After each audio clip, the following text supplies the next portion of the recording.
ازاي تضخم في شهر رمضان؟ معظم الناس فاكره ان التضخيم في شهر رمضان صعب، وده بسبب الوقت الضيق اللي بيكون بين الفطار وبين السحور. بس اوعدك انك لو كملت الفيديو ده للاخر هتطلع من شهر رمضان وانت واصل لضخامه كويسه. اهلا بيك، ان شاء الله تكون بخير. دي الحلقه الثانيه من حلقاتنا على اليوتيوب في سلسله ازاي تتحكم في رمضانك، والنهارده هنتكلم عن التضخيم بكل تفاصيله، فخليك معايا. حابب الاول ابشرك لو التزمت بالخطه اللي انا هقول لك عليها في الفيديو دي هتوصل لضخامه كويسه جدا في خلال شهر رمضان. مبدئيا انت لازم تاكل السعرات اللي كنت بتاكلها قبل رمضان، يعني ولا تقلل سعرات ولا تعمل اي حاجه في السعرات، بل كمان ممكن تزود على السعرات بتاعتك من 250 ل 500 سعره حراري في اليوم. طب ازاي بقى؟ السؤال الشائع عند كل الشباب، ازاي هقدر ادخل كميه السعرات دي كلها في اليوم القليل بتاعي اللي هي المده بين الفطار وبين السحور؟ اول حاجه حاول تعتمد على الشيكس او مشروبات الضخامه دي، لان بيكون فيها من 1500 ل 2000 سعره حراري، طبعا على حسب الحاجات اللي انت بتحطها فيها. هتاكل في الفطار من 1000 ل 1200 سعره حراري، وبعد كده هتدخل الشيك بتاعك اللي انت عامله قبل الفطار في حوالي تقريبا 1500 سعره، يبقى انت كده دخلت 2500 سعره قبل اصلا ما تبدا تمرين. نيجي بقى بعد صلاه التراويح ممكن تاخد سناكس خفيفه من 200 ل 300 او 500 سعره، زي ممكن تاخد موزه او سكوب بروتين، او ممكن تاخد موزه مع بروتين بار. كده انت تكون دخلت جسمك اكتر من 2500 سعره قبل اصلا ما تبدا تمرين.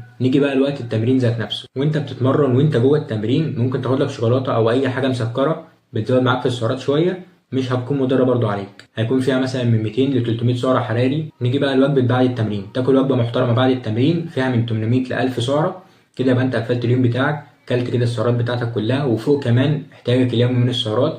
انت كده دخلت اكتر من 3500 سعره حراري في اليوم. فاللي انا عاوز اقوله لك ان التضخيم في رمضان سهل جدا، مش زي ما انت متخيل ومش بالصعوبه اللي انت متخيلها. هو اي نعم ممكن يقلب معاك بنتيجه عكسيه وممكن توصل معاك لمشاكل في الهضم، بس ممكن تعالج المشاكل دي انك ممكن تجيب مكملات خاصه بالهضم وتعالج المشكله في اول يومين ثلاثه، عشان ما تجيش بعد اول يومين تبطل اكل وتلاقي نفسك في اخر شهر رمضان نازل اصلا بتاع 5 كيلو او 6 كيلو، وانت كان هدفك اصلا التضخيم، والنتيجه بعد كده تقلب معاك نتيجه عكسيه.